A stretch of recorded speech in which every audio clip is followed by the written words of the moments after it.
Now, when I work with many of these corporates, I go to them and they're saying, look, we are not able to grow like startups. Startups are changing the world.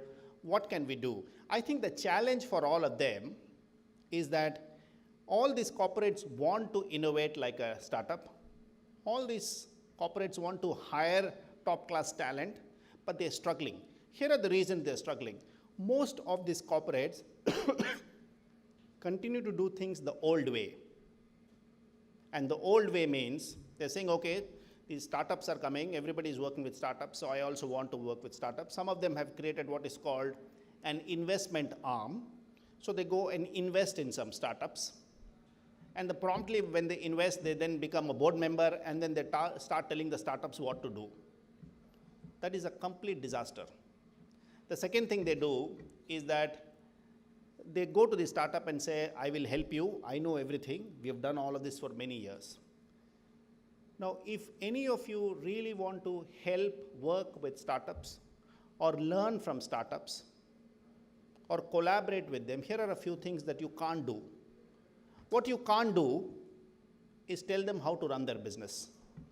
You must assume that the startup knows what they know about their business. Please assume that they will make many mistakes, but they will learn from their mistake much faster than you will. You should help them with funding. You should help them with your wisdom. You should help them with management skill. What you can't do is go on sit on their board and tell them how to manage their operations, because if you do that, it is not going anywhere. I have personally worked with about 6 corporates in the last 8 years. All of them have their own innovation programs. All of them have their own in-house incubators. All of them have an innovation investment arm. They work with several startups within their domain. So if you're a retail company, you work with startups in the retail space. If you're a bank, you work with startups in the fintech space, in the financial services. And similarly, if you're a startup in the FMCG space, you work with startups in the FMCG space. But the problem that they have is the moment they get involved, they tell them what to do, and you can't do that. I think the biggest problem is for you to realize as a corporate that there is a DNA to startups. Startups do things differently, and that's exactly why they're different. You can't replicate that in your organization. This is not to say that large corporates always have a problem and they will fall behind. I think as large corporates, you have big advantages. You have wisdom, you have experience, you have management skill, you have mentorship skills, you have access to networks, infrastructure, you have funding, you have money. Use these, invest these, but don't tell startups how to innovate, because startups are all about innovating and creating product. If you marry your strengths as corporates and work closely with a startup, then I think you'll be able to innovate and deliver results.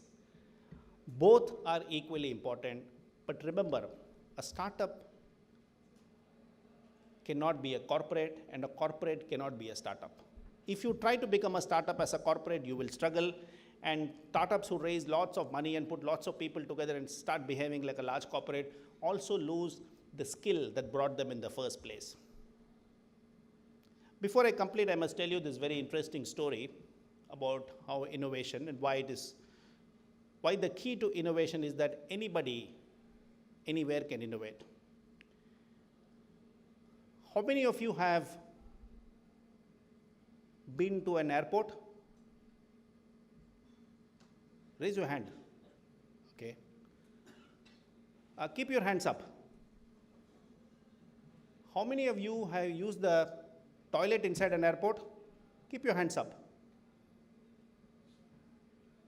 And how many of you have used the men's toilet inside an airport? I can see hands going down. Logically, it should. The biggest innovation in the world was actually done inside a men's toilet in an airport. About 15 years back, one of the best airports in Europe called Schiphol in Amsterdam. Many of you have been to Amsterdam, Schiphol, one of the great airports in Europe. They were losing money like crazy. and they wanted to cut cost. And one of their biggest expense was detergent to clean the toilet, only the men's toilet, not the women's toilet, only the men's toilet. So they did a lot of analysis and realized that when people, men who were using the toilet, were actually spraying all over the place. And they spent millions of dollars every year trying to, this is a serious story, this is not a joke. They spent millions of dollars wiping the floor, wiping this, wiping that, getting more people, they didn't know what to do. People came up with various ideas. Somebody said, we will monitor the people, but obviously that's a problem. Some guy got a crazy idea saying, we should have people standing inside and telling them, Sariya paathu pannuba, Sariya paathu pannuba, in their local language. But obviously there were privacy issues, so they didn't. Till one person came up with this absolutely brilliant, innovative idea. Whenever you go back next to the toilet inside an airport, and this is now true of toilets worldwide because the innovation is great, people have copied it. At the center, inside, you will see the logo of the company sometimes. Sometimes they draw something, an insect or something. Have you seen those?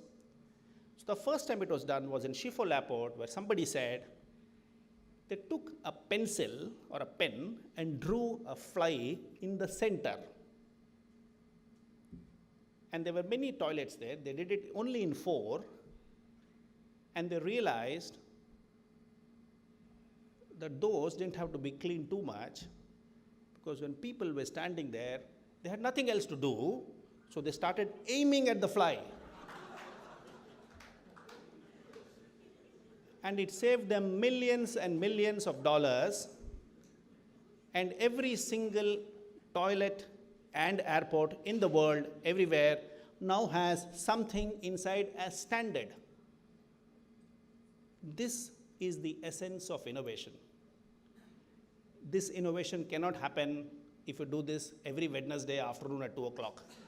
Somebody on the spot must be able to think of something that is so simple and yet so impactful. That is the other thing about innovation. The most important thing about innovation, like I told you, is anybody can do it, anytime it can happen, and it must be impactful yet simple. A complex innovation is never an innovation. It needs to be absolutely simple. So next time, if you want to see the most innovative thing, go and use the toilet in an airport. Thank you so much. Now please wake up and clap. Wasn't that a wonderful talk? I'll open the floor for more questions. Hello. Yes. I just want to, just a curious question. What's your favorite innovative startup in India? Innovative startup in India, actually, to be honest, there aren't too many. In fact, I can't think of any, and here's the reason. Because most of the storied startups are essentially copying models that are existing outside India. But the one that I can think of, and I speak about that, I'm not saying this because I'm in Coimbatore, the one that I speak about is your local startup where they made the person, Muruganandam, right, his name? I think that was one of the greatest startups in India, absolutely. Because I think what he did was innovative and impactful. I can't think of many like that. I mean, it's an unfortunate reality. It's a good question. Is innovation an art or a science? I think it's less of a science, more of an art, although I'm sure there are elements of science involved. But I think the reason it is more an art is I'm of the view that contrary to popular process, people who are in science have a very organized way of thinking, right? And people who are in arts, especially liberal arts, are disorganized, and I'm saying this in a very complimentary sense of the word, and by its very nature, innovation needs to be disorganized. And therefore, I think while there is an element of science to it, I would say it's more art than science.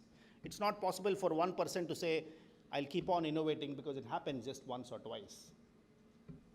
Thank you so much. Can we give him a big round of applause? Request Riyaz to kindly do the honors to felicitate Mr. Vaitheeswaran.